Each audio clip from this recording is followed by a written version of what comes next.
উনি আমার সাথে সেক্স করতে চায়, আমি অনেকবার বাধা দেই, পরে আমাকে থাপ্পড় মারলো একটা। তারপর অনেক জোর জবরদস্তি করার পরে ওই ছেলেটা আমার হাত ধরছে, মানে ইয়ে করছে, তারপরে গনে আমার সাথে মানে জোর করে এই কাজটা করে। তারপর ওই ছেলেটা আমার সাথে আসার পরে ওখানে ওই জিপের ভিতর আমার সাথে 3 জন ছিল, ওখানে আমার সাথে ওরা খারাপ কিছু করার পর ওটা ভিডিও করে রাখছিল। ভিডিও করে রাখার পরে মানে আমাকে রেপ করে, মানে 3 জন মানুষ আমার মানে হাত মানে ওনাতে আমার মানে এত চিল্লাচিল্লি করছি, মানে ওখানে দেয়া বাড়িতে কেউ ছিল না। তোমার সঙ্গে ওনার কোন ধরনের অনৈতিক সম্পর্ক আছে? হ্যাঁ আছে। সো কোন জায়গায় তুমি এসকেপ করতে পারোনি, ইনফ্যাক্ট এসকেপ করা যায় না। হ্যাঁ বলো, একেবারে ছোটবেলা যেখান থেকে মনে আছে যা তুমি বলতে চাও। ছোটকালে অনেক আমি দুষ্টু ছিলাম, আবার অনেক কাজী ছিলাম, হাসাইতে পারতাম অল্প থেকে মানুষকে। তো আমার নানু ভাই আমাকে বেশি ভালোবাসতো, আমার আব্বু আমাকে বেশি ভালোবাসতো। আম্মু ভালোবাসতো বাট বেশি বকা দিত, শাসন করতে বেশি, হ্যাঁ, যেটা হয় আর কি। হ্যাঁ, আম্মু বেশি শাসন করতো বাট আব্বু একটু সাপোর্ট দিত। আব্বু অতটা বকাবকি করতো, যেটাতে বকাবকি করার মতো তখন বকাবকি করতো। বাট আমার আম্মু যদি আমার গায়ে হাত তুলতো, আমার আব্বু সহ্য করতে পারতো না। কেন বকাবকি করবো, আর ঠিক আছে রাগ দেখা পাইতে, কেন গায়ে হাত তুলবা তুমি, মার দিয়ে তো বাচ্চাদের শাসন করা যায় না, এটা বলতো। আচ্ছা। তো আমার সামনে বলতো, তখন আমি বেশি আহ্লাদি হয়ে যেতাম যে আমার আব্বু আমাকে সাপোর্ট দিচ্ছে, আমাকে মারলে পারে, তো আমার আব্বু আমাকে কিছু বললে তখন আব্বুকে বেশি করে নালিশ করতাম যে আম্মু আজকে মারছে, আম্মু এই জন্য মারছে, কেন মারবে, আমি দুষ্টুমি করতেই পারি। তো এই তো নানুর বাসায় থাকতে বেশি পছন্দ করতাম। তো আমার আম্মু এমন মারতো বলে আমার নানু ভাই আমাকে নিয়ে গেছিল, ঘুরতে নিয়ে গেছিল। নানুর বাসায় থাকতাম, পরে নানুর বাসায় স্কুলে ভর্তি হইলাম, স্কুলে যাইতাম। যখন ক্লাস 5-এ পড়ি, তখন ক্লাস 5-এ মানে A+ পাইছিলাম, পরে আব্বু অনেক খুশি হয়েছিল। তারপরে ক্লাস 5-এর থেকে একটা ছেলে আমাকে পছন্দ করতো। প্রথমে পিছিয়ে পড়তো বাট আমি বুঝতে পারতাম না, কয়েকদিন পরে বুঝতে। ও কি তোমার সমবয়সী ছিল নাকি বড় ছিল? না, আমার থেকে বড় ছিল বয়সে। তো আমার পিছিয়ে পড়তো, মানে আমার পিছিয়ে ঘুরে বেড়াতো। আমি যখন স্কুলে থাকতাম, স্কুলের গেটের সামনে দাঁড়িয়ে থাকতো, ফুচকা খাই এই করতো, হাবি যাবি, আবার কিছু কিনে আমাকে পাঠাইতো। ঠিক আছে, আমি তো অবাক, কে পাঠাচ্ছে, কারোর নাম দিয়ে পাঠাইছে, তো বলতো যে তোমার মামা পাঠাইছে কি খালো পাঠাইছে, এরকম আজীব। তো আমি বুঝতে পারতাম না আমার মামা খালো কেন আমার জন্য এগুলো পাঠাবে, কিসের জন্য পাঠাবে, আমি স্কুলে আসছি, বাসায় পাঠাইতে পারে, বাসায় নিয়ে যেতে পারে, কেন স্কুলে পাঠাবে, নানা রকম সল করে আমার জন্য কিছু পাঠাইতো। তো ভালোই বান্ধবীদের বলতাম যে জানি না কে এরকম করে। পরে ওই ছেলেটা আমার সাথে কথা বলতে আসলো। প্রথমে আমার বান্ধবীর সাথে কথা বললো যে তোমার ফ্রেন্ডের সাথে একটু কথা বলতে চাই, ও কি কথা বলবে কিনা। পরে আমার বান্ধবী এসে আমাকে বললো, পরে ভাবে দেখলাম যে দেখি কি বলে।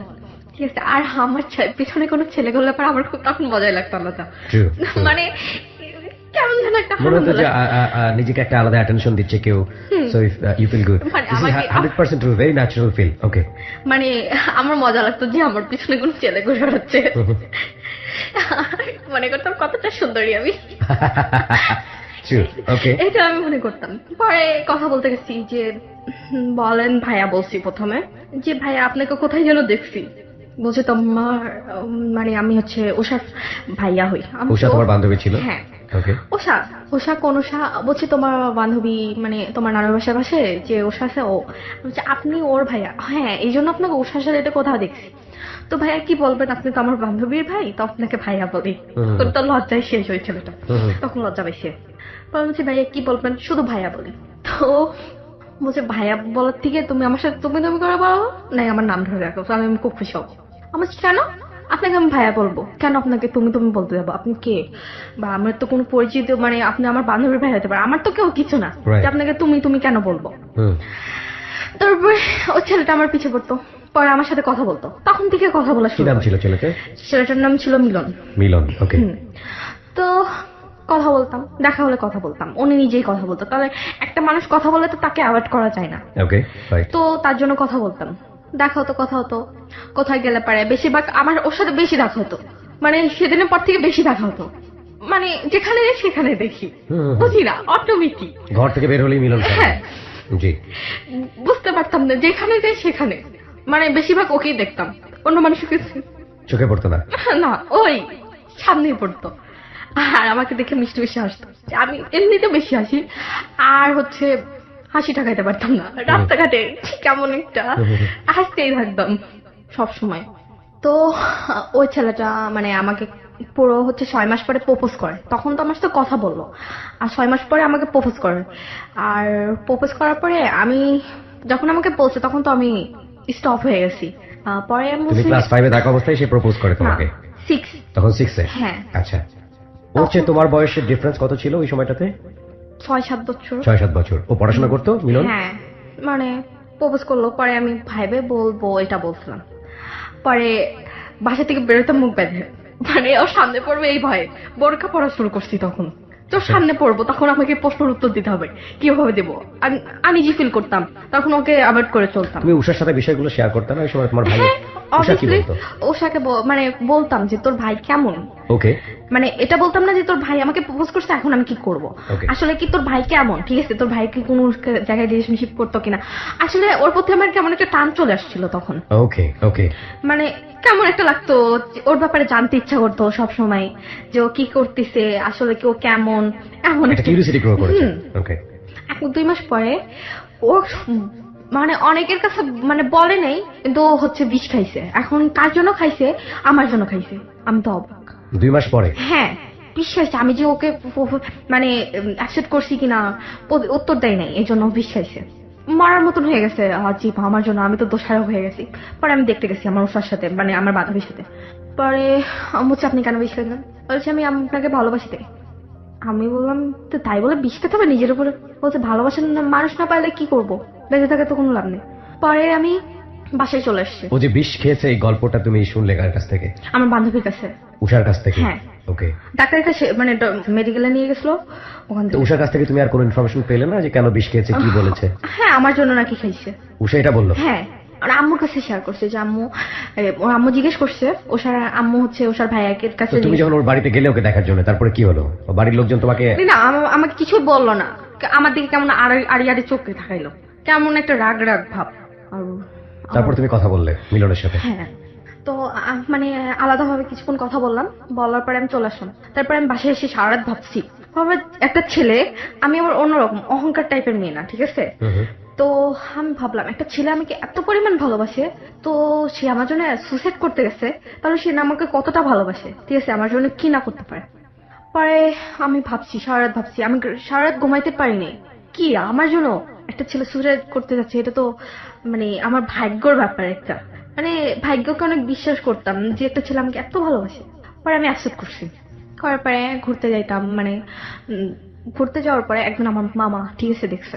দেখার পর আমাকে বললো যে ওদের ফ্যামিলির সাথে আমাদের মিলে, আমাকে মানে মামা সে রাগ দেখায়নি, শুধু জাস্ট বলছে যে তোমার কি ওদের ফ্যামিলির সাথে মানে ভাবো তুমি আম্মু, তোমার কি ওর সাথে মিলে, আর তোমার বাবা কি করে আর ওর বাবা কি করে, আর হচ্ছে তোমার ফ্যামিলি আর ওর ফ্যামিলি, তুমি কোথায় থাকো আর ওরা কোথায় থাকে। এটা কি এটা তোমার বাবা জানলো কবে, কিভাবে জানলো? মামা আমাকে ওর সাথে দেখছে তারপরে। ও ঘুরতে দেখে তখন হ্যাঁ, হ্যাঁ। এটা বলেছে? তো আমি বলছি মামা শোনেন, ও কোনো কথা বলি নাই, বাট আমি প্রতির উত্তরে আমাকে প্রশ্নের উত্তর অ্যান্সার চাইছে। তা আমি বলছি মামা ওরাও মানুষ আমরাও মানুষ, ঠিক আছে। আর মামাকে আমি ডাইরেক্টলি সেদিন বলছি যে ভালোবাসা কোনোদিন গরিব বড়লোক দিয়ে হয় না, এটা বলছি। মামা তো অবাক, আমার পরে আমাকে মানে চর মারতে যাচ্ছে। ক্লাস 6 এ পড়ো তুমি?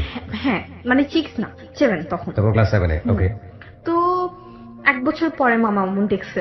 তারপরে কতদিন তোর সম্পর্ক? আমি বলছি 1 বছর। আমার মামা রেগে গেছে, আমার গায়ে হাত তুলতে যাচ্ছে, মানে মারতে আসতেছে। মারতে তো পারি নাই, মারতে তো পারবেও না, এটা আমার তো আমি পরে কান্নাকাটি শুরু করছি। পরে আমার ফ্যামিলির লোকে সবাই জেনে গেছে যে ওই ছেলেটাকে ভালোবাসে। আমি বলছি তখন ডাইরেক্টলি বলছি, ও যতই গরিব হোক আর একেবারে গরিব হোক, ও যদি রিক্সা চালায় এনে খাই দিতে পারে, তারপরেও আমি ওকে বিয়ে করবো, এরকম একটা জেদ ছিল আমার ভেতরে। এটা কি তুমি তোমার ফ্যামিলির সবাইকে বললে ওই মুহূর্তে? ক্লাস 7 এ যখন তুমি পড়ো? হ্যাঁ, আমি তখন বলছি যে আমি ওই ছেলেকে বিয়ে করব, আর এটা পারলে তোমরা ঠেকাবো, ও যদি রিক্সা চলায় না খাওয়াই তাও আমি খাবো, সমস্যা নেই, আর আমি ওই ফ্যামিলিতে মিশে যেতে পারবো। তখন আমার ভেতরে একটা খুব জেদ ছিল। আমার যখন রাগ ওঠে তখন আমি জাতামতা বলে দিই যে আমি যাতে কোটিপতির মেয়ে হোক না কেন, তো আমার হচ্ছে অত কোটিপতি লাগবে না, আমাকে যে ভালোবাসবে, আমাকে অনেক বেশি ভালোবাসবে। আমি সবসময় বলতাম যে ছেলেটা আমাকে বেশি ভালোবাসবে তাকে শুধু ভালোবাসবো আমি, যে আমাকে ভালোবাসবে, আমাকে কেয়ার করবে, আমাকে বোঝার চেষ্টা করবে, ওই ছেলেকে আমি বিয়ে করবো। গরিব হলেও সমস্যা নেই, যদি ভ্যান চলায়ও খায়, রিক্সা চলায় খায়, কোনো সমস্যা নেই আমার, আমি Okay. খেতে পারবো। Okay. এটা আমি বলছি ডাইরেক্টলি। পরে বাসা থেকে ওর সাথে মিশতে দিতাম, বাসায় অনেক শাসন করতো আমাকে শাসন করতো তখন মাঝে মধ্যে ফোনে মানে ফোনেও যোগাযোগ করতো, ফোনও আমার কাছ থেকে নিয়ে, মানে ফোন চালাতে পারতাম না, আমি ফোন দিয়ে কথা বলতাম, আমি তো তখন ফোন চালাই না।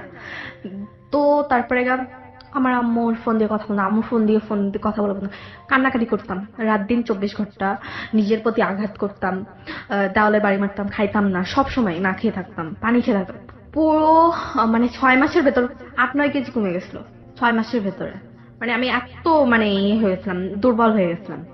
তো সবসময় কান্নাকাটি করতাম, আমার আম্মু সহ্য করতে পারতো না। পরে আম্মুকে বলছিলাম, আম্মু আমি ওই ছেলের সাথে কথা বলবো, আপনার ফোনটা দেন। মানে আম্মু নিজের ইচ্ছায় পরে দিছিল, আম্মু আমাকে বলছিল না। পরে আম্মু বলছিল যে তোর আব্বুর জন্য না জানে, তোর হচ্ছে কাকুরার জন্য না জানে, আর তোর মামার জন্য না জানে, তো কথা বলবি মাঝে মধ্যে রাত অনেক পরে, ঠিক আছে? মানে আম্মু একটু সাপোর্টেড ছিল। ওকে, ওই মুহূর্তে তোমার বাবা তো জানতো বিষয়টা, তোমার বাবা তোমাকে অনেক লাভ করতো, বাবার ট্রিটমেন্টটা কি ছিল? বাবা মানে তখন আমার সাথে কথা বলা বন্ধ করে দিছিল। মানে বাবা তো বোঝাইতে পারতাম না, বাবার এমনি উগ্র মেজাজ, কেমন একটা রাগ ছিল ভিতরে, অনেক ভালোবাসতো বাট কথা বলা বন্ধ করে দিছিল আমার সাথে। তো তারপরে এরকম মা দিল, পারমিশন দিল মা একরকমের? হচ্ছে মানে পুরো 1 বছর পরে, 1 বছরের বেশি, তারপরে তো আমাকে পারমিশন দিল যে তুই এমন কেন করছিস, পরে তো মারা যাবি। এরকম করতে করতে না খেয়ে থাকতাম সবসময়, না স্কুলে যেতে ওই সময়টাতে পড়াশোনা হ্যাঁ করতে? যেতাম। আমার ওই সময়টাতে দেখা হতো মিলনের সঙ্গে? হ্যাঁ দেখা হতো, কথা বলতে পারতাম না, আমাকে আমার মামা তো ভাই চাই দিয়ে আসতো। গার্ড হ্যাঁ। দিয়ে? আসলে কেমন একটা আটকার ভেতর ছিলাম, মানে এরা ঘোরাচ্ছিলাম না আমি তখন। ওকে। মানে ফোনে কথা বলতাম রাত 12টা পরে, 1টা পরে, মানে সবাই ঘুমায় যেত তখন। কথা বলতাম বেশি না, 10-15 মিনিট, জাস্ট কেমন আছো, কি করছো, খাইছো কিনা, এতটুকুই। আর মানে ওর কেমন একটা মানে ও আমাকে ভালোবাসতো কিনা জানি না, বাট আমি ওকে অনেক ভালোবেসে ফেলেছিলাম, যে নিজের ফ্যামিলির সাথে যুদ্ধ শুরু করে দিয়েছিলাম, নিজের উপরে আঘাত করতাম, না খেয়ে থাকতাম, তো কথা বলতাম। মাঝে একদিন ওর পুরো 15-16 দিন ফোন বন্ধ ছিল, ঠিক আচ্ছা আছে? আচ্ছা। ফোন দিতাম, ট্রাই করতাম, পারতাম না। আর আমার ওই বান্ধবীটা আসাও, মানে উষা আসাও বন্ধ করে দিছিল বাসায়, মানে ওর উষাকে অ্যালাউ করতো না। আচ্ছা। কিভাবে যে ইয়ে করবো, আমি তো ওইদিকে যেতে পারতাম না। আর যেখানে যেতাম সেখানে আমার সাথে আম্মু থাকতো, নাই নানু থাকতো, নানুর বাসায় বেশি থাকতাম না, তো নানু থাকতো, এই তো নানুর বাসায় তখন বেশি থাকতাম, দাদির বাসায় থাকতে ইচ্ছা করতো না। পরে আমাকে ফোন বন্ধ, পরে আমি তো অনেক কান্নাকাটি, মানে কেমন একটা হয়ে গেছিলাম, মানে আমার ভিতরে মাঝে মানসিক সমস্যা হয়ে গেছিল। মানে মানসিক সমস্যা হচ্ছিল, মানে আমাকে মানে প্রত্যেকদিন 25টা করে ওষুধ খাওয়া লাগতো। আচ্ছা। মানে ওরকম না খেয়ে থাকতাম, তারপরে একেবারে কেমন একটা হয়ে গেছিলাম। পরে পাবনার হচ্ছে ডাক্তার ছিল, ঠিক আছে, মোহাম্মদ আলী নাম, কুষ্টিয়াতে বসতো ফার্মেসিতে, মানে কুষ্টিয়া লাভলি টাওয়ারে বসতো, ওখানে টাওয়ারের পাশে ওখানে বসতো ওই ডাক্তারটা, ওখানে আমাকে নিয়ে যেত। আমি কোনো পাগল হয়ে যাইনি, আমাকে পাগল মানে ফেলছিল মাঝে, ঠিক আছে, আমি পুরো নর্মাল হয়ে গেছিলাম। ওকে। তো মানে কি করব বুঝতাম না, আমাকে প্রত্যেকদিন ওষুধ খাওয়াতো, ঘুমের ওষুধ খাওয়াতো, পুরো 1000 পাওয়ারের ওষুধ খাওয়াতো আমাকে প্রত্যেকটা দিন 25টা করে। ওই সময়টাতে? হ্যাঁ, প্রত্যেকটা দিন 25টা করে হচ্ছে 1000 পাওয়ারের ওষুধ খাওয়াতো। ফুল আমি মানে ঘুমায় থাকতাম বেশিরভাগ। আমি দাঁড়া 25টা করে ঘুমের ওষুধ খাওয়ালে তুমি বেঁচে থাকার? 25টা করে ঘুমের ওষুধ না, পাওয়ার মানে 25টা করে নানা রকমের ওষুধ খাওয়াতো। ও তাই বলে এটা? আর ঘুমের ওষুধ তো হচ্ছে একটা করে প্রতিদিন 25টা করে ওষুধ খাওয়াতো? হ্যাঁ। মানে ওই সময়টাতে তুমি আউট অফ কন্ট্রোল হয়ে গিয়েছিলে? আমি পুরো ম্যাড না, তারপর ম্যাড বানাই ফেলছিল। ওকে, এটা কে বানিয়ে ফেলেছে? আমার ফ্যামিলিতে। মানে আমি না খেয়ে থাকি, টেনশন করি, সারাক্ষণ কান্নাকাটি করি, কেন করি, ডাক্তারের কাছে নিয়ে গেছে, ডাক্তার বলছে ওর হচ্ছে মানসিক সমস্যা হয়েছে। ওকে ওকে। তো কেন হয়েছে, আমার আম্মু বলছে একটা ছেলেকে ভালোবাসতো, তারপরে এরকম হয়েছে, এরকম এরকম। ডাক্তারকে তো সবকটা ঘটনা খুলে বলতে হয়, তারপর ডাক্তার বলছে ওর মানসিক সমস্যা হয়ে গেছে। তা আমি তো ফ্রেশ আছি, আমার তো কোনো সমস্যা নাই। আমাকে ওষুধ খাওয়াতো, ঘুমায় থাকতাম, হাঁটতাম ঢুলে ঢুলে, কোথাও যেতে পারতাম না, মুখ দিয়ে লাল পড়তো, তখন একেবারে অন্যরকম হয়ে গেছিলাম। এই অবস্থায় তোমার পড়াশোনা চলছিল? বন্ধ হয়ে গেছিল তখন। কোন ক্লাসে থাকা অবস্থায়? হচ্ছে মানে পড়াশোনা মানে এক্সামের সময় এক্সাম দিছি। কোন ক্লাসে থাকা অবস্থায়? ক্লাস 9। ক্লাস 9-এ? ওকে। 8 থেকে 9 পর্যন্ত, মানে পুরো 1 বছরের বেশি ওষুধ খাইছি। এখানে একটা বিষয় একটু নোটিশ করতে চাই সবাইকে, ওর বলার জায়গাটাও একটু অন্যরকম, আপনারা হয়তো বা খেয়াল করেছেন। খানিকটা সময় ও থেমে যায়, নিজের মতো করে বলে, আবার রিটেক করে। ওর পুরো গল্পটা যদি আপনারা জানেন তাহলে বুঝবেন যে আসলে কেন ও অন্যরকম। 18 বছরের প্রিয়াঙ্কা আজকে নিজের জীবনের গল্প বলতে এসছে। এখানে ওর বাবা মেজর, আর্মির মেজর ছিলেন, এবং খুব নিঃসংকোচই আমরা বলতে পারি যে সম্ভ্রান্ত একটা পরিবারে ওর জন্মগ্রহণ হয়েছিল। এটা আসলে কি ধরনের গল্প সেটা না শোনা পর্যন্ত আমি কোনো মন্তব্য করতে চাই না। বলুন তারপর কি হলো? খুব অফ ট্র্যাকে তুমি তখন ওই মুহূর্তে, বুঝতে পারছি। তারপর কি হলো? ক্লাস 9-এ পড়ছো। মানে ওষুধ খাইতাম তো মানে তখন আমি ক্লাস 9-এ পড়ি, তখন আমার পড়াশোনা কেমন চাপ, সায়েন্স নিয়ে পড়তাম। আচ্ছা, আসলে কেমন চাপ থাকতে পারে সেটা তো আপনি জানেন। বুঝতেই পারছি। হ্যাঁ, হ্যাঁ, তো অনেক চাপ ছিল পড়াশোনায়। তো ওষুধ খাইতাম এমন, মানে আমি বুঝতাম না, আমি তো বলতাম যে আমার ডক্টরের কাছে বলতাম যে আমার কোনো সমস্যা নাই, আমি ওষুধ খাবো না। তারপর উনি আমাকে ঘুমের ওষুধ মানে খাওয়াইতে বেশি বলতো। মানে ও পাগল, মানে ডাক্তার বললো যে ও আস্তে আস্তে পাগল হয়ে যাবে এরকম করতে করতে, না খেয়ে থাকতে, ঘুমাইতে পারতো না। না ঘুমাইলে পারে, না ঘুমাই না বলে ও মানে ডাক্তারটা আমাকে ঘুমের ওষুধ দিছিল। তো তারপরে আস্তে আস্তে ওরকম যখন আমি একেবারে নর্মালি হয়ে গেলাম, তখন হচ্ছে মুখ দিয়ে লালা পড়তো, তখন খেতাম। তারপর ওষুধ খাওয়ার পর আমি মোটা হয়ে গেছি। এই তো, মানে ডাক্তাররা শুধু টাকা চিন্তা করে, আসলে কি আমার কি সমস্যা সেটা তো জানতে, সে বোঝার চেষ্টা করলো না। আমার কাছ থেকে শুনতে পারতো কি সমস্যা আমার, কেন উনি আমাকে, এটা আমার মনে হতো যে উনি আমাকে কেন এরকম ওষুধ, উনি বুঝতো নাকি আমার মানসিক সমস্যা হয়েছে। বাট আমার তো, আমি নিজের কাছে মনে করতেছি আমি তো নিজের কাছে একটা পারফেক্ট, বুঝতাম না কিসের জন্য ওষুধ খাওয়াইতো। ওষুধ খাওয়াইতে চাইতাম না, ওষুধ খাওয়ানোর জন্য অনেক মার খাইছি। বাট তো মানে আমার আব্বুর একটা ফ্রেন্ড ছিল, ফ্রেন্ডের ছেলে মানে আমাকে অনেক পছন্দ করতো। মানে আব্বুর ফ্রেন্ড আমাকে পছন্দ করতো অনেক ছোটকাল থেকে, মানে পছন্দ করে রাখছিল যে ওনার ব্যাটার বউ মানাবে, মানে বৌমা মানাবে, এরকম একটা ইয়া ছিল। তো যখন বড় হব, মানে বয়স পূর্ণ হবে, মানে 18 বছরের আগে বিয়ে করে রাখছিল। 18 বছর যখন পূর্ণ হবে তখন আমাকে বিয়েটা মানে এই সময় তুলতে চাইছিল, ঠিক আছে, বিয়ে পড়িয়ে রেখেছিল তোমাদের? বিয়ে পরে রাখতে চাইছিল।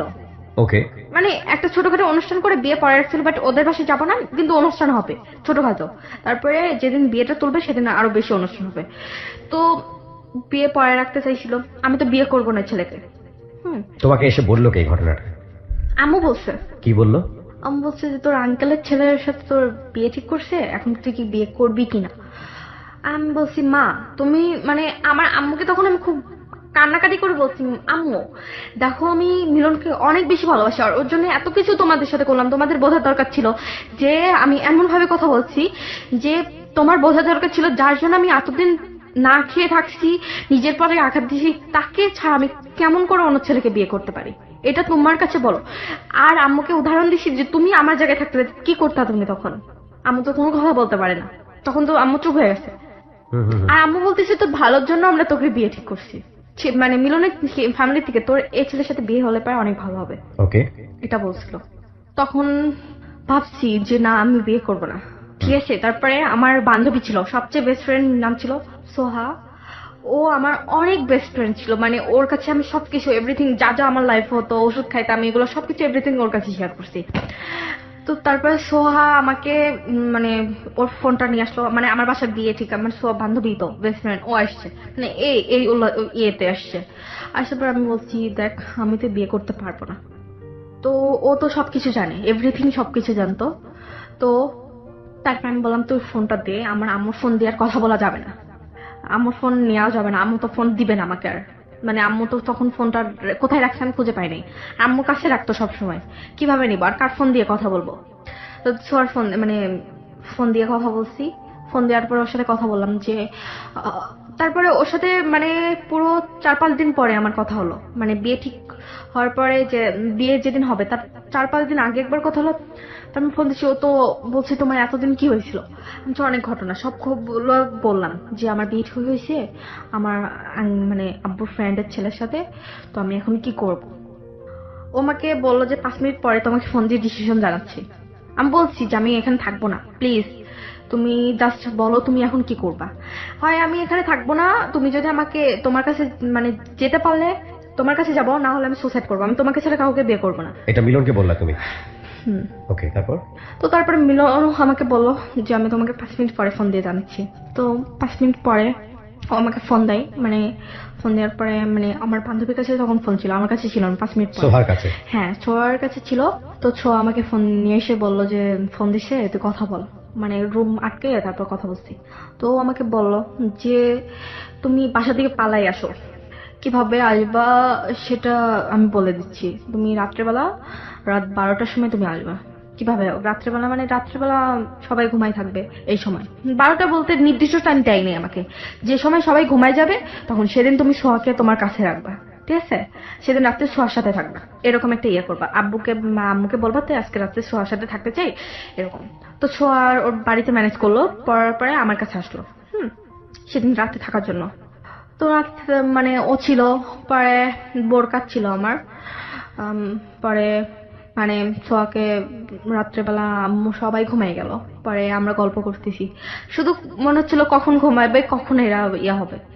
তো সবাই ঘুমায় যাওয়ার পরে সোয়া আমাকে সবকিছু ইয়ে করলো। সোয়া চাবি মানে আমি রেখে দিছিলাম আম্মুর কাছ থেকে, চাবিটা আমি কিভাবে রাখতে মানে তোমাদের কি প্ল্যান ছিল তোমরা বাসা থেকে পালিয়ে যাবে? হ্যাঁ। প্ল্যানটা কখন করলা?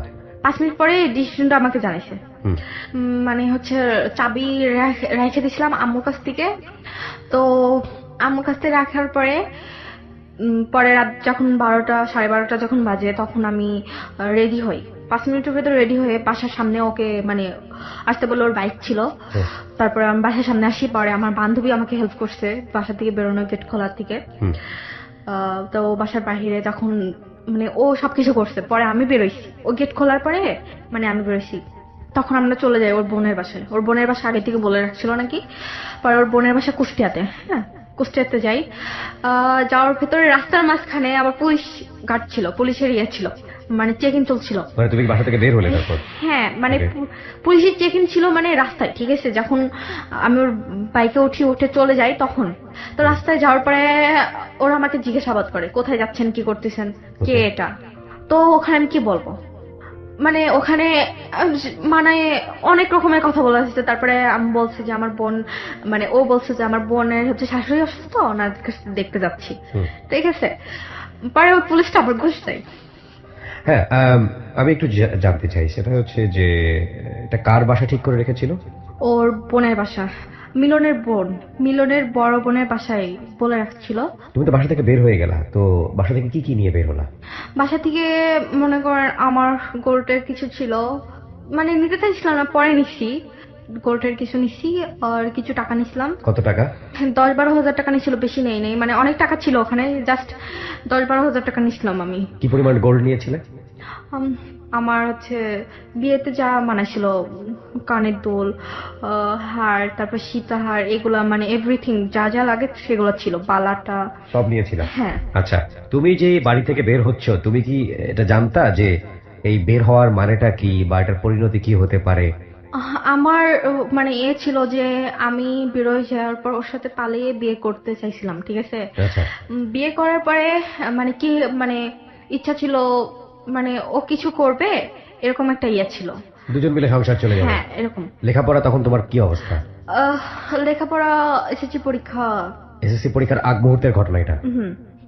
তো ওর বোনের বাসা যাওয়ার পরে কাজী আসে, মানে দুপুরের দিকে কাজী আসার পরে কাজী বলে যে মেয়ের বয়স বুঝি নাই, ঠিক আছে? তো বিয়েটা কিভাবে হবে, আর মেয়ের তো কোনো গার্জিয়ান নাই। তো ওরা আবার প্ল্যান করছে যে ওদের বাসা থেকে মানে মিলনের বোনের বাসা থেকে কয়েকজন ইয়ে দিল, পরে বললো যে এটা বাবা সাথে এরকম, ঠিক আছে? তো আমাকে শিখাই দিল ওরা যে এটা বলবা। কাজী মানে চলে গেল রাগবাগ করে, পরে আরেকটা কাজী নিয়ে এসছে। ওই কাজীটা আসার পরে বিয়ে পড়াইছে। ওই বাবা মা সাজাইছে, ওরা বাবা মা হয়েছে, মানে বাবা ভাই এরকম, বাবা চাচা এরকম সাজাইছে। সাজানোর পরে ওরাই মানে আমার সাক্ষী দিল। পরবর্তীতে শেষ পর্যন্ত বিয়েটা হলো, সবাই চলে গেল খাওয়া দাওয়ার থেকে, এভরিথিং সবকিছু শেষ।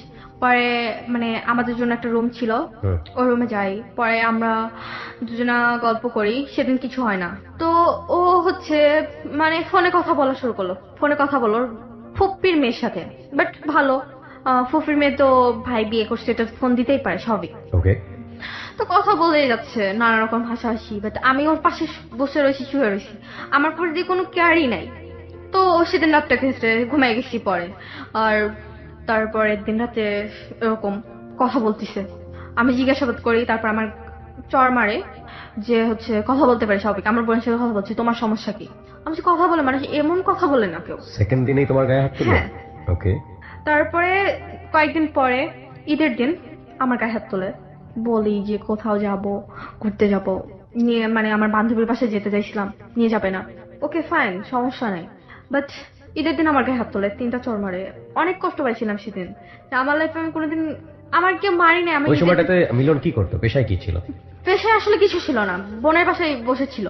ওর হচ্ছে ব্যবসা ছিল, কার সাথে শারিং ছিল, মানে ওই মাছের একটা হ্যাচারি ধরনের হচ্ছে ইয়ে ছিল, ওটাতে শারিং এ ছিল। তো তারপরে আমার গায়ে হাত তুলো, আমি অনেক কান্নাকাটি করলাম। পরে আমি মানে আমি বললাম আমার বাড়ি যেতে চাই। ওকে। তো বাড়িতে আমার আম্মুর নাম্বার আমার মুখস্থ ছিল, আম্মুকে ফোন দেই, আম্মু আমার ভুল হয়ে গেছে, আমি বাড়ি আসতে চাই। 15 দিনের ভেতর বাসায় চলে আসি আমি। ওকে। আমার আম্মু নিয়ে আসে। পরে মানে আমার মামা খালু এরা বলছিল যে আগে থেকে নিষেধ করছিলাম, কেন গেলি? 15 দিনের মাথায় তুমি বুঝতে পারো হ্যাঁ। ভুলটা? হ্যাঁ। তো গিয়ে তুমি কি পেলা ওখানে? কি বাসায় গিয়ে তুমি কি দেখলা? বাবার কি অবস্থা, মার কি অবস্থা, ফ্যামিলি সব? আব্বু মানে আব্বু ঠিক ছিল না, আব্বু তো হচ্ছে অসুস্থ ছিল। হুম। তো আব্বু স্টক করছিল এটা আমি জানতাম না। আব্বু কথা বলতো না আমার সাথে, এটা ন্যাচারালি। আর অন্য সময় আব্বুর সামনে থাকতাম না, রুমের ভেতর সবসময় থাকতাম, বুঝতাম না যে আব্বুর কি হয়েছে আসলে। আচ্ছা। আমাকে কেউ কিছু বলতো না। তো এইভাবে আম্মু মানে আম্মু বোঝাইতো যে কি করলা তুমি এটা, আচ্ছা। তোমার ওইটাই ভালো ছিল। আমি পরে আম্মুকে বোঝাইলাম যে আম্মু আসলে আমার মাথায় ঠিক ছিল না, আসলে আমি বুঝতে পারছিলাম না যে কি করব। আর আমি ওকে অনেক বেশি ভালোবাসছিলাম, বাট ও যে আমাকে ভালোবাসে না এটা জানতাম না। ওকে। বাট পরে আমার মামা এসে বলে যে আসলে ওরা হচ্ছে অনেক লোভী টাইপের, মানে ওর আম্মা হচ্ছে অন্যরকম, আর ওরা একেবারে গরিব, ঠিক আছে?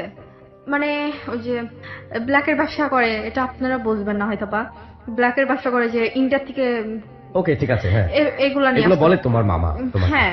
আচ্ছা। তো ওরা লোভী ছিল যে তোর সম্পত্তির জন্য তোকে হেল্প করতো, ঠিক আছে, এটা আমাকে বলতো। হুম। তো আমি তখন অতটা ইয়া করতাম না। পরে ওর মনে করে 6 মাস পরে ওর মানে ফুপির মেয়েকে বিয়ে করে। আমাকে ডিভোর্স দেয়নি তখনও, হুম। বিয়ে করে। পরে বিয়ের কয়েকদিন পরে ডিভোর্স পেপার পাঠায়, আমি সই করি নাই। ফুপির মেয়েকে বিয়ে করে? হ্যাঁ, আমি সই করি নাই, বাট ওরা বলছে আমি সই করছি। আমি এখন পর্যন্ত সই করি নাই ডিভোর্স পেপারে। ওকে, তারপর? তারপরে মানে বাসার থেকে আমার মামা আমার খালু সবাই চাপ দেওয়া শুরু করলো যে তোর কারণে এরকম হলো, তুই এত বড় একটা মানে কেলেঙ্কারি করলি, ভালোই হয়েছে, এখানে এখন আসিস কেন? পরে কাকুর বাসায় মানে আমার বাসায় গেছি, পরে কাকুরা আশেপাশের মানুষ তো সবাই জানে এইসব ঘটনা, সবাই পাড়ার মানুষ নানা রকমের কথা বলতো, যেটা মানে সহ্য করতে পারতো না। অনেক মারধর খাইছি, ঠিক আছে। পরে আব্বু তো স্টক করছে, আব্বু তার পরে জানতে পারছি আব্বু স্টক করছে। পরে সবার কথা মাথায় নিয়ে এসে বললাম যে ওরা বলে যে আমি যদি চলে যাই ওরা নাকি ভালো থাকে। কারা বলে এটা? আমার মামা খালু কাকু। মানে তোমার কারণে বলে- তোমার বাবা স্ট্রোক করলো, তোমার কারণে ফ্যামিলির এই অবস্থা, এবং হ্যাঁ। তুমি এতগুলো ভুল করলা, এই জন্য তোমাকে সবাই গালিগালাজ করতো, হ্যাঁ, গালমন্দ এটা করতো। মানে আমার মনে হলো তখন যে আমি এদের যদি মুক্তি দিয়ে চলে যাই, তাহলে যদি আমি চলে যাই বাসার থেকে, তাহলে এরা মনে হয় ভালো থাকবে। ওকে। আর আমার মামা আমার খালু বলতো যে আমার মেয়ে আছে, তোর জন্য আমার মেয়ের বিয়ে হবে না, যে এরকম একটা মেয়ে ছিল এরকম করছে। এই জন্য আমি বাসা থেকে চলে আসি। চলে আসার পরে ট্রেনে উঠি রাত্রেবেলা। হ্যাঁ। রাত্রেবেলা ট্রেন উঠি, সকালে কমলাপুরে পৌঁছাই। হ্যাঁ। কমলাপুরে পৌঁছানোর পরে হচ্ছে একটা আঙ্কেল, মানে উনি আমাকে ফলো করছিল, বাট আমি বুঝতে পারছিলাম যে ফলো করতেছে আমাকে কেউ। হুম। আমি যেখানে যাচ্ছি উনি সেখানে যাচ্ছে, সেম। তারপরে আমি যেখানে বসি, যখন দুপুর 3টার দিকে, 3টা 3:30 এরকম, তখন উনি আমার সাথে এসে কথা বলে। আর সকাল 6টার থেকে উনি আমাকে ফলো করতেছে, ওই আঙ্কেলটা। আর 3টার দিকে এসে আমার সাথে কথা বলে যে তুমি কোথায় যাবা, কোথায় এসছো, কার বাসায় যাবা। আমি কত সালের দিকে তুমি এই ঘটনাটা ঘটো, বাসা থেকে বের হও কত সালের দিকে সেকেন্ড টাইম? 3 বছর আগে। 3 বছর আগে। ওই সময়টা থেকে তুমি প্ল্যান করে বের হয়েছিলে যে বাসা থেকে বের হচ্ছি? কোথায় হ্যাঁ। যাবো এটা ছিল না, কোনো প্ল্যান ছিল না? না। ওকে। আসলে কি আমি ভাবছিলাম যে এদের মুক্তি দিতে চাই, আমার জন্য ওরা অনেক প্রবলেম আছে এটা মনে করছিলাম। তো তারপর উনি আমার সাথে আসে কথা কোথায় এসে তুমি, কোন রেল স্টেশনের ঘটনা এটা? ট্রেনে স্টেশনে আসি, কোন স্টেশনে? পরাদহ, পোড়াদহ স্টেশন। হ্যাঁ। কোথায় এটা? কুষ্টিয়া জেলা। ওকে, তারপর এসে? তারপরে ট্রেন উঠলাম, হ্যাঁ। সুন্দরবন এক্সপ্রেস ট্রেনের নাম। হুম।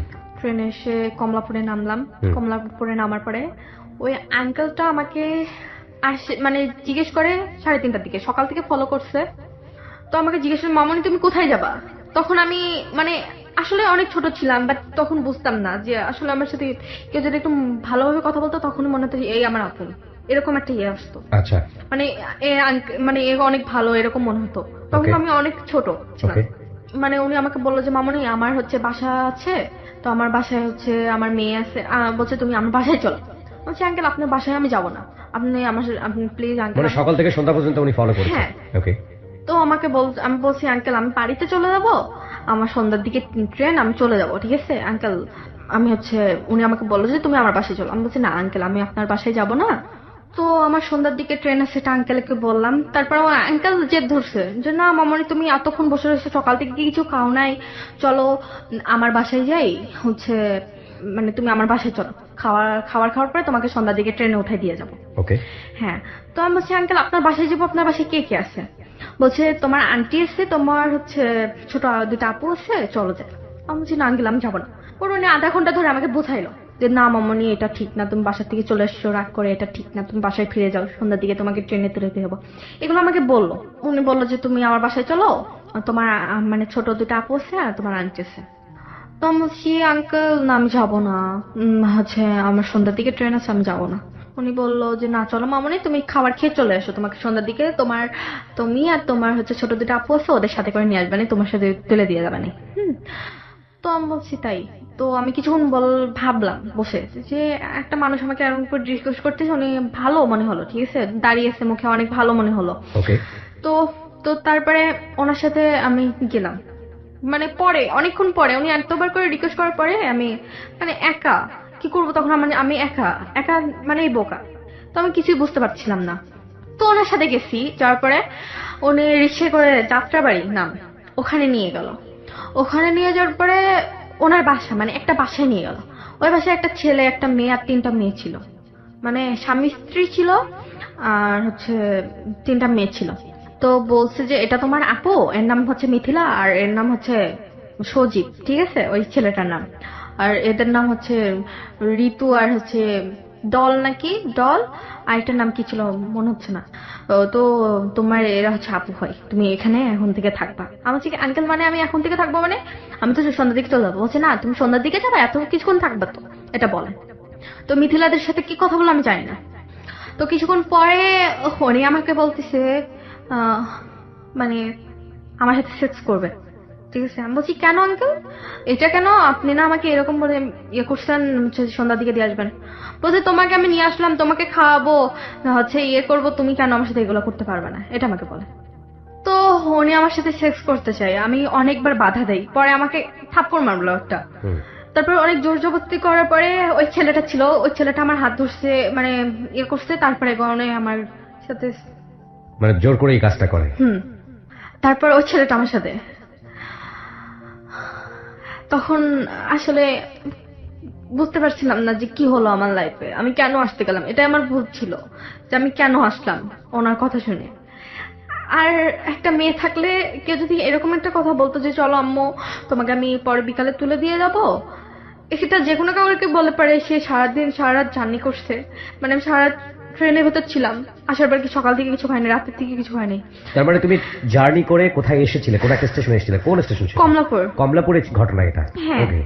এরকম কেউ যদি বলে, এরকম কোনো আশ্বাস দেয় যে মামনি তুমি চলো আমার বাসায়। এর আগে ঢাকাতে আসোনি কখনো? কুমিল্লাতে ছিলাম, তখন ঢাকার উপর দিয়ে গেছি। কখনো স্টে করনি? না না। ওকে, ফার্স্ট টাইম ঢাকায় এসেছো? হ্যাঁ। ওকে। তারপরে উনি আমার সাথে এরকম করে, তারপর মেয়েটার সাথে রাখে, পরে ড্রেস কিনে নিয়ে আসলো, কিনে নিয়ে পরে বলছে যে এখন থেকে এখানে থাকতে হবে। আমি বলছি কেন, আমি বাড়ি যেতে চাই। অনেক কান্নাকাটি করছি, তারপরে ওরা অনেক মানে আমার কথা গ্রাহ্যই করেনি, ঠিক আছে। চিল্লাচিল্লি করতে নিষেধ করছে যে চিল্লাচিল্লি করবি না এখানে, তুই করে কথা বলছে, তুই যদি এখানে চিল্লাচিল্লি করিস তোকে মেরে ফেলবো, এরকম একটা ইয়া। আমি বলছি মেরে ফেলেন। কোথা থেকে আসছো, কি করো, কিছু জিজ্ঞেস করে? হ্যাঁ করছে, এগুলা যে কোথা থেকে এসছো এগুলা জিজ্ঞেস করছে, কেন এসছো, কিসের জন্য। তোমার বাবা যে মেজর ছিল এটাও বলেছো তুমি? হ্যাঁ। তারপরে ওরা তোমার সাথে এই ধরনের আচরণ করেছে? হ্যাঁ। ওকে। তারপরে একটা ছেলের কাছে নিয়ে যাই 5 দিন পরে। এই 5 দিন কি ভদ্রলোক তোমার সঙ্গে এইসব কাজ করে? না, 5 দিন মানে প্রথম দিন সেটা হয়েছিল, তারপরে 5 দিন কিছু হয়েছিল না। ওকে। মানে ওরা আমাকে অনেক মারছিল যে আমি জেদ করছিলাম বাসা দিয়ে চলে, মানে আমাকে এখান থেকে যেতে হবে, আমি বাড়ি যাবো। ওই মেয়েরা মারতো? হ্যাঁ, মেয়ে না, ওই ছেলেটা মারতো। ছেলেটা মারতো। আর ওই মেয়েগুলো মূলত কে ছিল? ওনার মেয়ে ছিল নাকি তোমার মতোই ঘটনা? না না, আমার মতন। তোমার মতোই ঘটনা? হ্যাঁ হ্যাঁ হ্যাঁ। আমার মানে আমার সাথে যেরকম কিছু হয়েছে, ওরা এমনিতে এসছে, নিজের এসছে। আচ্ছা, ওকে। ওদের লাইফে এরকম ঘটনা নিজের ইচ্ছায় করছে, বাট আমার সাথে অনেক জোর জবরদস্তি হয়েছে। পরে একটা ছেলের কাছে নিয়ে গেছে 5 দিন পরে, ওনাকে কি সব কথা খুলে বলছি, দেখেন আমি এগুলো করি না, আমি এগুলো করতে পারবো না। ছেলের কাছে নিয়ে গেছে মানে কোথায় নিয়ে গেছে? ওই রুমের ভিতরেই নাকি অন্য কোথাও? বাইরে, আমি নাম জানি না। কে নিয়ে গেছে? ওই মেয়েটা মিথিলা। মিথিলা তোমাকে নিয়ে গেছে? হ্যাঁ। কি বলে নিয়ে গেছে? মিথিলা বললো যে যেতে হবে, এখানে এইসব করতে হবে। আমি বলছি না আপু, যাবো না আমি। ওনাদের গাড়ি ছিল, প্রাইভেট কার ছিল, মানে কেমন গাড়ি বোঝাই বলতে পারবো না। ওটার ভেতরে ছেলেটা ছিল আর ওই মেয়েটা ছিল। ওকে। তো ওই যেখানে নিয়ে যাওয়ার কথা ছিল ওখানে নিয়ে গেছে। নিয়ে যাওয়ার পর ওনাকে সবকিছু বলছি, দেখেন ভাই আপনি আমার বড় ভাইয়ের মতন, আর আমি এগুলো করি না। উনি আমার সাথে কিচ্ছু করেনি, এটা সত্য কথা। ওই ভাইটা আমাকে এগুলো বলছি ওনার বিবেকে বাচ্চা বলে উনি কিছু করেনি। তো মিথিলার কাছে বলছে না আমি কিছু করবো না, এটা চলবে না, এটা বলছে। তারপর ওই মিথিলা আবার বলছে না নিয়ে এসছি, টাকা দিতে হবে। তারপর উনি টাকা দিচ্ছে, বাট আমার সাথে কিচ্ছু করেনি। ওটা হলো না বলে ফার্মগেট একটা মানে আবাসিক হোটেল আছে, ওখানে নিয়ে যায় আমাকে। ওখানে যায় আমার হয় 4 জন ছিল। অনেক কষ্ট হয়েছিল সেদিন, বুঝতে পারছিলাম না, মনে হচ্ছিল যে মারা যা তখন। মানে সারাক্ষণ একটা অত্যাচারের ভেতর থাকতাম আমি। আমি বুঝতে পারতাম না যে কি করব, মারা যাবো কি কি- কি করবো বুঝতে পারতাম না। তারপরের দিন পল্টনে একটা আবাসিক হোটেল আছে, ওখানে নিয়ে যাই। আমার সাথে প্রত্যেকদিন 4-5 জন করে থাকতোই। পল্টনে নিয়ে যেত, আর ফার্মগেট, বেশিরভাগ ফার্মগেট পল্টন। তো ফার্মগেট আর পল্টনে বেশি প্রত্যেকদিনই নিয়ে যেত। তো এই হচ্ছে ফার্মগেট একটা আছে, কি গলি যেন নাম আছে, ওখানে একটা লোক ছিল, মানে ওনার কাছে মাঝে মধ্যে নিয়ে যেত। আর ও মানে প্রত্যেক দিনে 10-20 হাজার মতন ইনকাম করতো আমাকে নিয়ে। এই মিথিলা? হ্যাঁ, 20,000 টাকা ইনকাম করতো আমাকে। মানে আমি যখনই বলতাম না আমি কিছু করবো না, তখনই আমার গায়ে হাত তুলতো, তখনই। আর দিনের পর দিন আমার প্রত্যেকটা দিন 4-5 জন করে থাকতো আর আমার সাথে। তখন মনে হতো যে বাসার থেকে কেন আসলাম, বাসায় কষ্ট হচ্ছিল, এর থেকে এরকম তো কষ্ট হচ্ছিল না। আমার আশাটাই ভুল হয়েছে, এটাই বড় কষ্টকর। প্রত্যেকদিন আমাকে নিয়ে আসতো, রাতে থাকা লাগতো, দিনে থাকা লাগতো। মিথিলার যে বর ছিল ও আমার সাথে সেক্স করতো, মানে মাঝে মধ্যে ইচ্ছা হলে। আর মিথিলাও কিন্তু এই রাস্তায় ছিল। আর আমার মতন মেয়ে একটা আছে, ওকেও মানে নিয়ে এসেছিল এরকম। ও আর আমি প্ল্যান করছিলাম পালাই যাব, পরে ধরে ফেলছিল। সেদিন অনেক মারছিল, অজ্ঞান হয়ে গেছিলাম। পর্দার স্টিল আছে না, ওটা দিয়ে মারতো। মানে হাতের কাছে যা পাতো, বটি দিয়ে কোপ মারতে গেছিল। বটি দিয়ে কোপ মারছিল, পায়ের কাছে লাগছিল, কেটে গেছে পায়ের কাছে। 3 বছর এভাবেই কাটছে। তুমি কোনোভাবেই ওখান থেকে ফোন? পালাইতে পারি নাই। ফোন তো আমার হাতে দিত না, ফোন ওদের নিজের কাছে রাখতো। সবসময় মানে একটা রুমের ভেতর থাকতাম আমি, মানে বাইরে বেরোতে দিত না। আমার সবসময় রুমে, আর ওই আবাসিকে গেলে আবাসিকে, আবার হচ্ছে পল্টনে গেলে পল্টনে, আবার ওই রুমে, এরকম। তো একদিন ওর একটা মেয়ে, ঠিক আছে, ফোন চুরি করে নিয়ে কমলাপুরে আসছিল। তো কমলাপুরে আসার পর আমাকে সাথে করে নিয়ে এসেছিল। আমি একটু ট্যালেন্ট বেশি, যেগুলো খুঁজতে পারি, ওই মেয়েটাকে ধরতে এসেছিলাম। পরে ওই হিন শুধু আমি একটু এড়া পাইছিলাম। তুমি 3.5 বছর পর একবারের জন্য হলো বাইরে আসার সুযোগ পেয়েছো, মানুষের সঙ্গে কানেক্ট হওয়ার সুযোগ পেয়েছো। কি ঘটলো সেই মুহূর্তে? মানে ওই চিন রুমে ও আশ্রমে গেছে, আর আমি বইয়ে হেরে বসে, আর আমার আশেপাশে ওর সাথে একটা ছেলে থাকতো, ওই ছেলেটা ছিল না। ওই ছেলেটা বাহিরে কি জন্য স্মোক করতে গেছিল, আর আমি ওয়েটিং রুমে বসেছিলাম। বসে থাকার পরে মানে একটা পুলিশ ছিল, ওনার কাছে যে বলছি সব কথা, ওনার পুলিশের জিআরপি থানায় নিয়ে গেছে।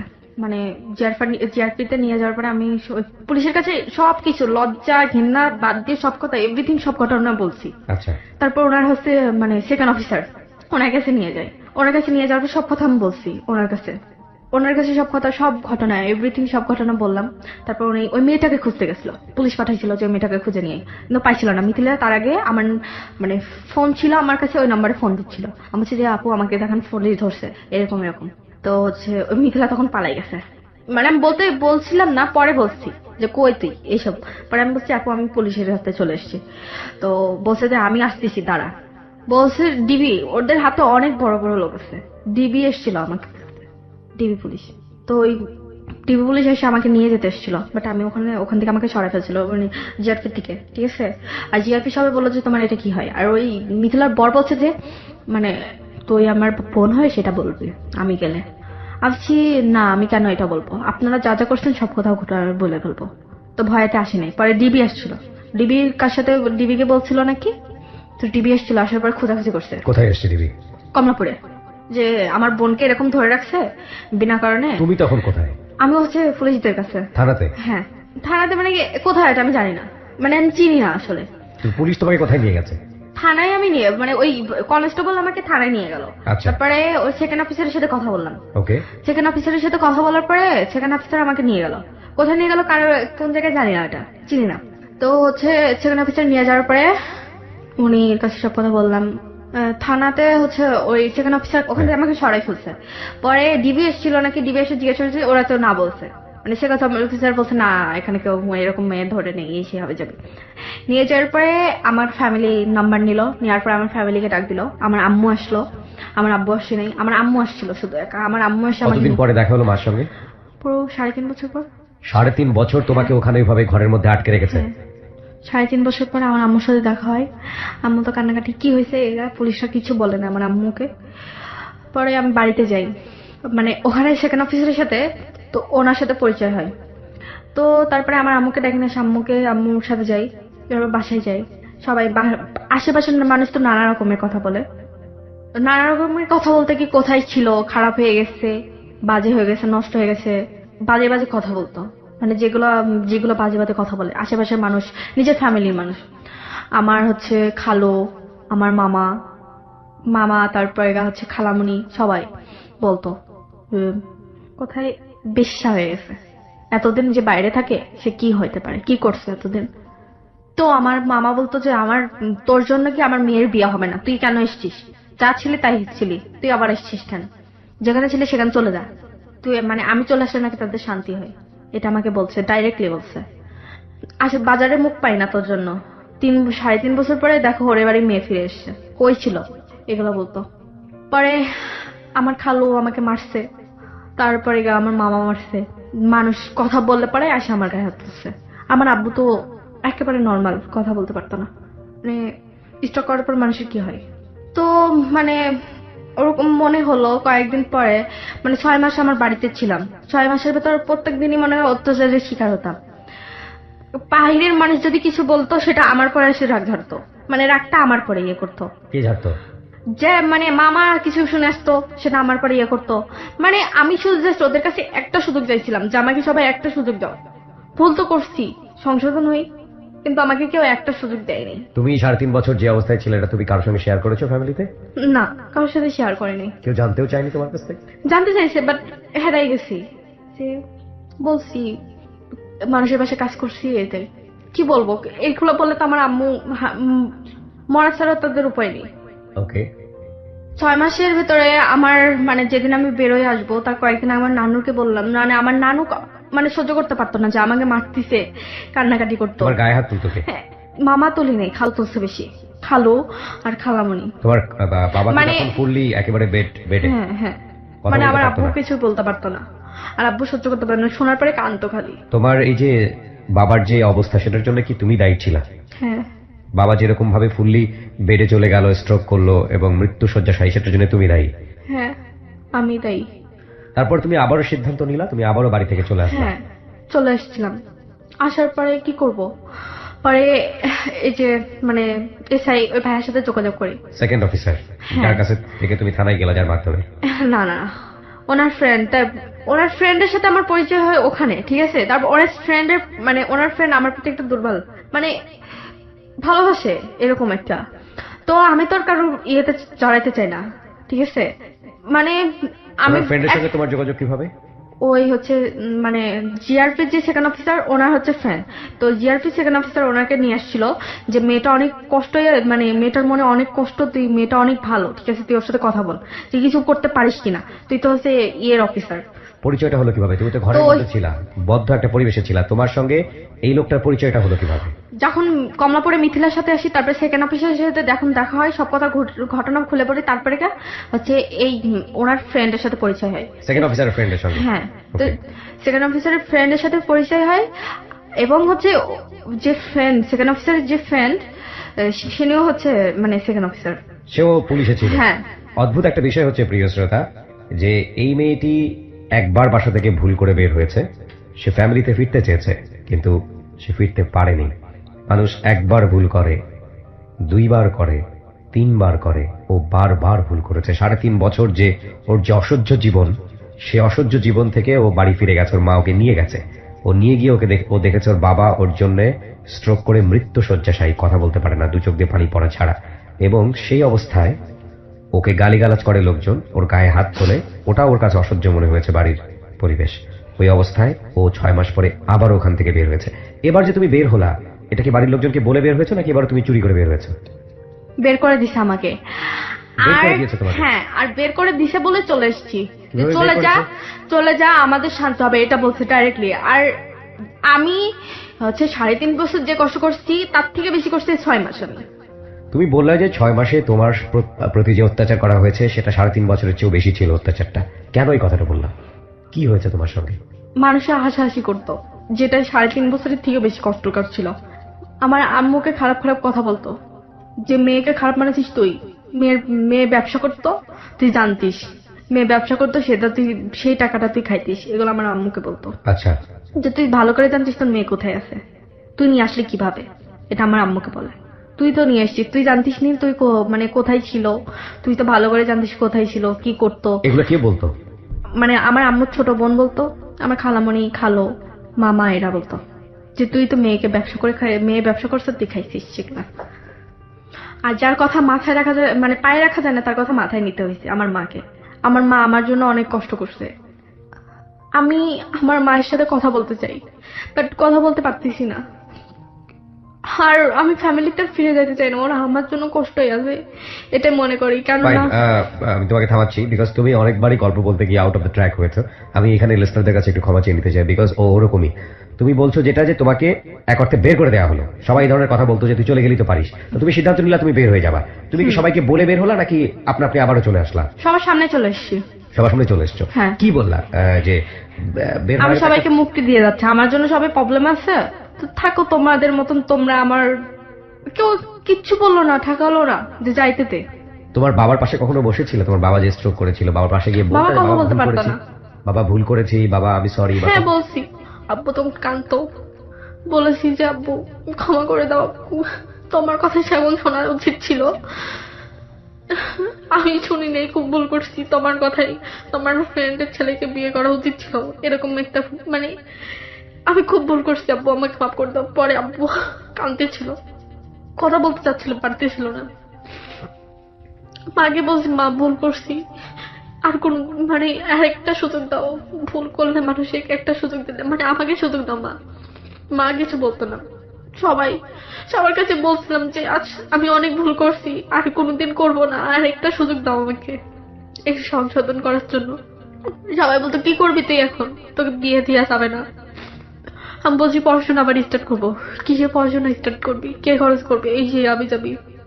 আমি বলছি যে আমার আব্বুর আছে, সেগুলা দিয়ে হবে। বলছি কেন, তোর মতন মেয়ের পিছনে এরকম খরচ করবে? আমার বোন বলতো, আমার বোন, বড় আপু অন্যরকম নিজের স্বার্থ বলতো, বেজ আপু নিজের স্বার্থ বোঝে, যার যার স্বার্থ। তোর জন্য আমার শ্বশুর বাড়ির মান সম্মান চলে গেছে, ছোট বোন এরকম, বড় বোন আবার কিরকম হয়, আবার এ কেমন হয়, মেজ বোন কেমন হয়, ছোট বোন খারাপ, এরাও খারাপ, ঠিক আছে। বলতো যে তোর জন্য আমার কথা শোনা লাগে, তুই মরতে পারিস না। যখন আমার আপু, মানে আমি মরে যেতেও চাইছিলাম, মানে যখন আমার বড় আপু বলে যে তুই মরতে পারিস না, তখন আমি গলায় রশি দিছিলাম, বাঁচাই ফেলছিল আমার, মানে আম্মু কয়েক পাড়ার মানুষরা এরা বাঁচাই ফেলছিল যে তুই মরতে পারিস 6 মাসের ভেতরে, এগুলা তুই মরতে পারিস না, তোর জন্য বিষ কিনে নিয়ে আসবো, তরি কিনে নিয়ে আসবো, তুই মরতে পারিস না। পরে গলায় দড়ি দিছিলাম ফ্যানের সাথে। সেদিন মারা গেলে অনেক ভালো হতো, হয়তো বা এত দূর আসতাম না। পরে আমার আব্বু শুধু কাঁদছে শোনার পরে। আম্মু বলছে যে কেন এটা করতে গেল, আমার আব্বু কাঁদতেছে, হাত বললো তুই পাকলা মামা এরকম করতেছে।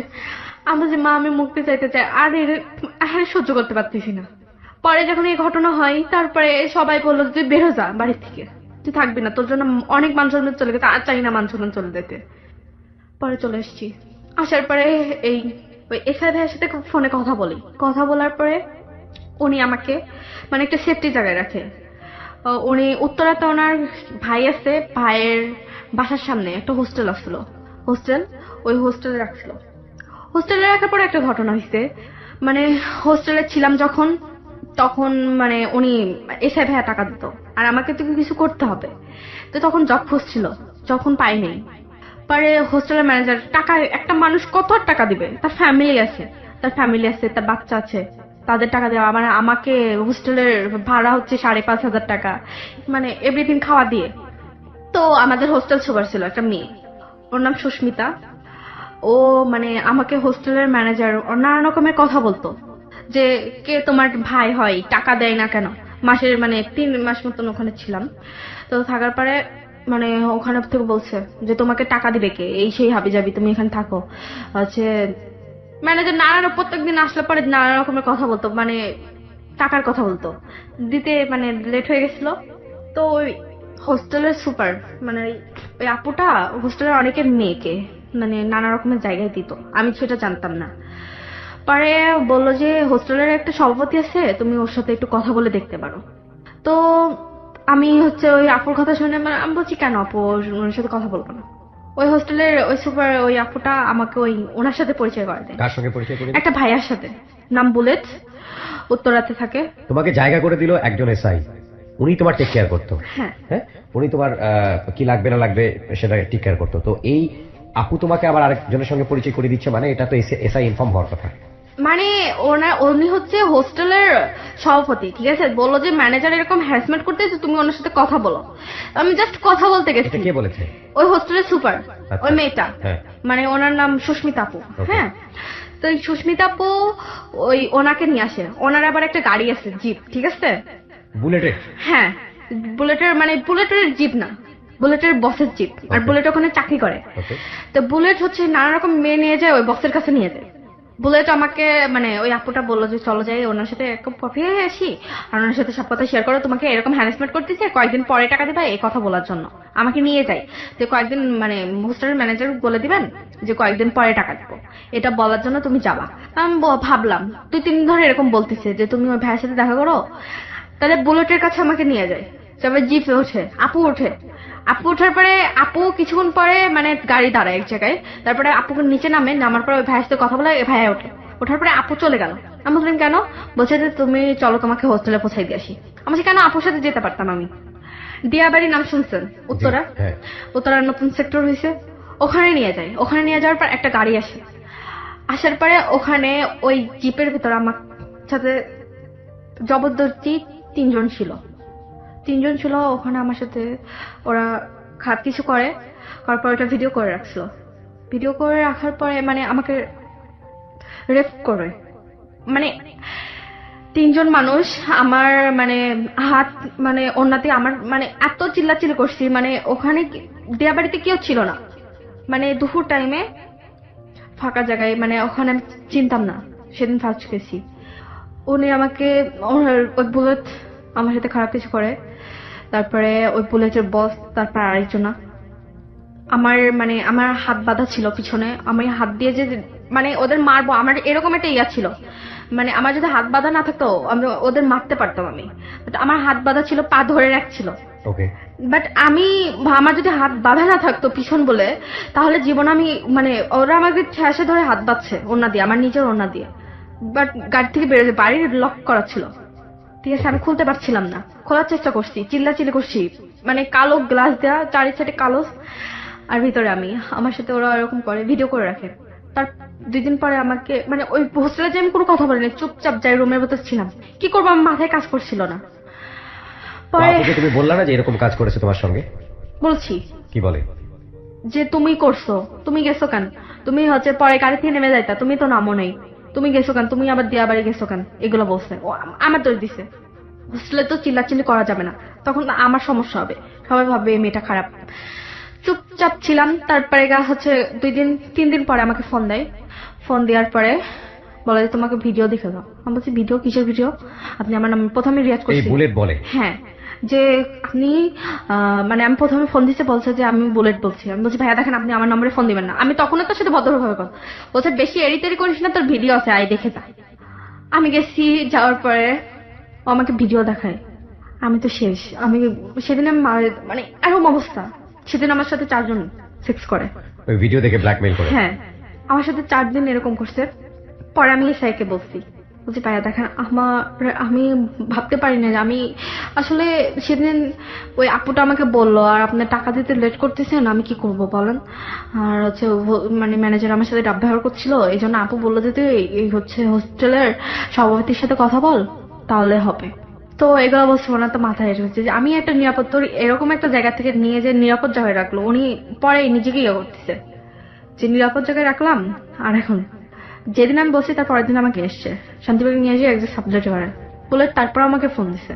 ফোন দেওয়ার পর আমি কি করব, আমাকে সেদিন শেড দিছে যে তোকে, তুই যদি আজকে না আসিস আজকে তোর ভিডিও হচ্ছে নেট ছেড়ে দেবো। গেছি ওনাকে না বলে, যাওয়ার পর সেদিন যাওয়ার পরে উনি আমার সাথে সেক্স করে বুলেট করার পরে আমি বলছি তুই আজকের পর থেকে আমাকে ডাকলে জীবনে আসবো না। আর সেদিন ভাবলাম যে আমার লাইফে অনেক কিছু হয়ে গেছে যেটা করার মধ্যে নেই, এবার মরলেও কিছু করার নেই, মরে যাবো সমস্যা নেই, আর কোনোদিন এরকম কিছু করবো না, মানে তোর কাছে আসবো এরকম আমি একটা ইয়ে করছিলাম। তো বলছিলাম যে আপনার যা করার তা করে নেন, আমি আর কোনোদিন আপনি ডাকলে আসবো না। তারপর থেকে আর ফোন দেয় না, বলছে যে আজকে আসলে তোকে ডিলিট করে দেবো, আজকে আসলে ডিলিট করে দেবো এরকম বলতো। তো তুমি তো এসআই কে বিষয়টা জানাতে পারতা। জানিস কি, উনি কি তারপর উনি বললো ওনার হচ্ছে মানে এসআই হচ্ছে ওনার মানে অফিসার, মানে ওসির উপরে তার উপরে অফিসার, মানে মহিলা কি যেন এডিসি ম্যাডামকে বলে। এডিসি ম্যাডামের কাছে যায়, এডিসি ম্যাডাম বলতেছে আমি এখন কি করব বলো, ও যদি আমার এলাকার আন্ডারে হতে পারে তাহলে হতো, বাট ও তো উত্তরার। তো এবার যদি নেক্সট টাইমে তোমার ফোন দেয় তাহলে তুমি মানে এখানে নিয়ে আসলে পরে আমরা ম্যানেজ করে দিতে পারবো, তাছাড়া কি করব, মানে যদি এবার ফোন দেয়। তো তুমি এই ভিডিওটা যাতে পাবলিশ না হয় এটার ভয়ে তুমি বারবার ওর কাছে গেছো। হ্যাঁ, ভিডিওটাকে ডিলিট করেছে। ডিরেক্ট ফোন ওর কাছে আর কপি আছে কিনা জানি না, বাট যেগুলো ছিল সেগুলো আমি সেদিন এইবার লাস্ট দিন যে ডিলিট করছি। বাট ও যদি আবার রেখে দেয় তারপর আবার আমাকে ডাক দেবে, এবার তো আমাকে মরা ছাড়া কিচ্ছু করার নেই। খুবই গুরুত্বপূর্ণ একটা জীবনের খুবই গুরুত্বপূর্ণ টালমাটাল একটা সিচুয়েশনে তুমি, বিশেষ করে বুলেটকে নিয়ে যে ভিডিওটা তোমার করা হয়েছে তোমাকে রেপ করার সময়, কি হলো তারপরে? তো বুলেট আবার ভিডিওটা একটা ছেলের কাছে দিছিল, ওর নাম জন, ও হচ্ছে উত্তরাতে থাকে। ওই ছেলেটা আমার পিছে পড়ছিল, তো ওই ছেলেটার মানে আগে থেকে পিছে পড়ছিল, বাট বুলেটের সাথে সম্পর্ক ছিল এটা জানতাম না। তো ওই ছেলেটার মানে বুলেট আবার হচ্ছে জনের কাছে ভিডিওটা দিছে, দেওয়ার পরে জন আমাকে ডাকছে যে তোর ভিডিও আছে দেখে যা। মানে আমার মানে ওই বুলেট অনেকের কাছে দিছে ভিডিওটা, দিয়ে আমাকে হ্যারাসমেন্টের ভেতর থাকতো, সবাই হাসাহাসি করতো, অনেকে দেখাইছে, আমার হোস্টেলের 2-3টা মেয়ের কাছেও দেখাইছে, যারা ওই ওই মানে মানে মানে সুস্মিতা প্যাসে পড়ে যেমন বুলেটের কাছে গেছে, ওরা এখন বুলেটের কথা মতন চলতেছে, তো ওদের কাছে দেখাইছে। মানে একটা আপু এসে আমাকে ডাইরেক্টলি জিজ্ঞেস করছে তুই বুলেটের সাথে কি করছিস, সেই হবে যাবি, এগুলো আমাকে বলে। তো আমি তো বলছি যে আমি এত যাচ্ছি, আমাকে যখন বলছে যাচ্ছি তারপরে কেন বলে বেড়াচ্ছে, এজন্য লাস্টের দিন আমি অনেক ঝড় করছি। পরে জনের ডাক দিল, জনের কাছে গেছি, তারপর যাওয়ার পরে জনের চিল্লাচিল্লি করছে ওর বাসার ভিতর, জন আমার সাথে সেক্স করে, করার পরে মানে চিল্লাচিল্লি করছে ডিলেট করো নাহলে কিন্তু ইয়া হবে। পরে জন যে বাসায় থাকে ওই বাসায় আন্টিরে বলছি, তারপর জনের ফোন কারে নেওয়ার পরে মানে মেমোরিটা ভাঙছি। তারপর জন নেক্সট টাইমে আমাকে মানে মারে ফেলবে এরকম একটা হুমকি দিছে। মানে তারপরে আমি ভাইয়াকে এসআই ভাইয়া তারপরে বলছি সব কথা, সব ঘটনা তারপরে কে এসআই বলছি। তারপরে মানে এতগুলো স্প্রেড করার পরে, হ্যাঁ, তারপরে যখন আমাকে জন হুমকি দিছে মারতে আসছিল হোস্টেলের সামনে, তখন আমি এসআই কে ফোন দিছি। তারপরে পশ্চিম থানার ওনার হচ্ছে ব্যাটসম্যান আছে, উনি আসে মানে ওই জনকে সরাই ফেলছে। তারপর সেদিন আমি উত্তরা থেকে চলে আসি, চলে আসার পরে মানে এখানে বাসা ভাড়া নেই, মানে উনি সাবলেট ভাড়া দিয়ে দেয় এসআই। উনি তোমাকে এত উপকার কেন করতেছে? ওনার ইন্টারেস্টটা কি? এটা আমার কোশ্চেন, পাবলিকের কোশ্চেন। আসলে কি উনি আমাকে লাভ করে এটা উনি প্রকাশ করছে, বাট ওনার একটা বেবি আছে। তারপর উনি ভাবে যে আমার বোনের হলে পরে আমি কি করতাম, বা আমার রিলেটিভের কিছু হলে, আমার খালাতো বোনের হলে কি করতাম আমি, এটা বলে। আর উনি বলে এসআই বলে যে আমি যদি বিয়ে না করতাম আমাকে নাকি তাকে সে বিয়ে করতো, বাট বিয়ে তো করতে পারবে না, এই জন্য জাস্ট একটু হেল্প করছে। বাট আমার চাকরিটা হলে পরে উনি বলছে যে পারলে তুমি চলে যাও সমস্যা নেই, বাট আমি তোমাকে আর এরকম কষ্টের ভেতর রাখতে চাই না, ঠিক আছে, জাস্ট একটা ভালো লাইফ দিতে চাই। ওনার সাথে তোমার রিলেশনটা কি? যেখানে সাবজেক্ট আছে ওখানে হাজব্যান্ড ওয়াইফের পরিচয় আছি, অ্যান্ড উনি আমাকে বলছে যে তুমি কিছু করো, তারপর পরবর্তীতে তোমাকে বিয়ে করতে পারি। বাট আমি তো বলছি না, আমি কোনো মেয়ের লাইফ নষ্ট করতে চাই না, এটা বলছি। উম, এই তো। মেয়ের লাইফ নষ্ট করতে চাই না মানে? মানে ওনার ওয়াইফ আছে, আমি okay, তো okay. ওনাকে বিয়ে করতে পারবো না, এটা বলছি। আর ওনাকে আমি বলছি যে ভাইয়া দেখেন আমার একটা চাকরি খুঁজে দেন আপনি, তারপরে আমার লাইফ মানে আপনি আর এত কিছু ভাবা লাগবে না। আর যা হয়েছে মানে উপকার যা করছেন, যা টাকা পয়সা খরচ করছেন, আস্তে আস্তে সব শোধ দিয়ে দেবো। উনি বলছে না, শোধ দিতে হবে না। But তুমি যদি আমার কোনো আপন, মানে উনি শুধু এটাই ভাবে যে আমার আমার কোনো আমার নিজের বোন হলে পরে আমি কি করতাম। তোমার সঙ্গে ওনার কোনো ধরনের অনৈতিক সম্পর্ক আছে? হ্যাঁ আছে। সো কোনো জায়গায় তুমি এসকেপ করতে পারোনি। ইনফ্যাক্ট স্কেপ করা যায় না, এটাই বাস্তবতা, রূঢ় বাস্তবতা। কেউই কোনো ইন্টারেস্ট ছাড়া হেল্প করে না, আমাদের সমাজের সবচাইতে জঘন্যতম আর বাস্তবতা। উনি আমাকে বলছে যে তুমি যদি আমার সাথে সেক্স না করতে চাও কোনো সমস্যা নেই, এটাই বলছে নিজের মুখে দ্যাটস আ বলছে। Different thing. মানে আমি যদি না চাই তাহলে জীবনে কোনোদিন হবে না। আর এটা আমাকে বলছে, আর জাস্ট তোমাকে সেক্স করার জন্য তোমাকে আমি হেল্প করছি এটা কিন্তু না, এটা আমাকে বলছে। বাট আই মিন সেটা প্রমাণও পাইছি। ফাইন, তোমার দিন কাটা কিভাবে এখন? তোমার লাইফের শিডিউলটা কি? মানে আমি তো জব করছি, এই সামনের মাস থেকে 1 তারিখ থেকে আমি জয়েন করবো সেখানে। বেলি রোডে একটা হচ্ছে জব পাইছি, একটা রিসেপশনে। ফ্যামিলির কি অবস্থা তোমার? যোগাযোগ নেই। বাবার কি অবস্থা? বাবা মারা গেছে শুনছি। মানে আমার চাচাতো ভাইয়ের সাথে কয়েকদিন আগে কথা হলো, ইমুতে কথা বলছি, মানে ইমু নাম্বারটা আছে বাট সেল নাম্বারটা ইয়া হয়েছে।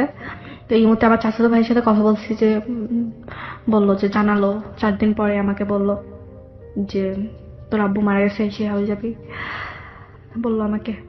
কয়দিন পরে জানছো? 4 দিন পরে। যদি আমার ফ্যামিলি কেউ জানে শোনে, তাদের জানানোর জন্য এসেছি বলতে যে কেন আমি এই রাস্তায়, কেন এই পরিস্থিতি আছি, সেটা আমার ফ্যামিলিকে জানাতে চাই। এই জন্য আসছি। মনে হয়েছে যে ওরা যা ভুল ভাবতেছে সেটা আমি না, বাট সব দোষ আমার ছিল, প্রত্যেকটা দোষ আমার ছিল।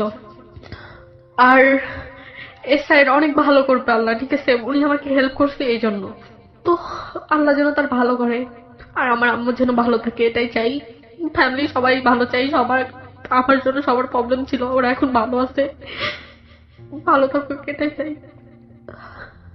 আমি শুধু একটা ভালো লাইফ চাইছিলাম, সেটা পাইলাম না। এই কালেও পাইলাম না, পরকালেও কোনোদিন পাবো না, এটা আমি জানি।